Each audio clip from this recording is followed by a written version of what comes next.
C'est vraiment une histoire qui met la police sur les dents. Regardons un peu ce qui s'est passé à la frontière canadienne, c'est-à-dire au poste de douane de l'aéroport Montréal-Trudeau, le 14 juillet dernier. Un homme, un Mexicain, arrive sur un vol en provenance du Mexique. Il s'appelle Abelardo Red Catalan Martinez. C'est un dangereux criminel et comme vous allez le voir, il a été arrêté il y a de ça 1 an sur le boulevard Chichen Itza, près de Cancun, pour avoir tiré en direction des policiers.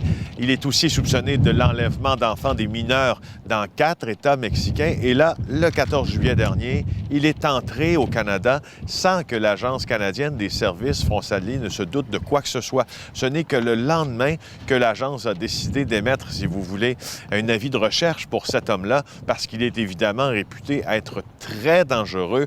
Nos sources policières nous confirment d'ailleurs qu'elles ont cet avis avec elles et que ça ne fait pas du tout leur affaire de patrouiller des secteurs où un possible tueur de policiers se promène. Alors, la réalité, c'est qu'on a perdu la trace de cet homme-là. Je vous laisse entendre le policier à la retraite, Paul Laurier, nous parler de lui. C'est difficile de comprendre aussi comment on peut laisser l'individu sortir du pays ou qu'il ne soit pas incarcéré. Là, on comprend que c'est le Mexique. Mais maintenant, la tâche va être vraiment ardue pour essayer de retrouver cet individu-là.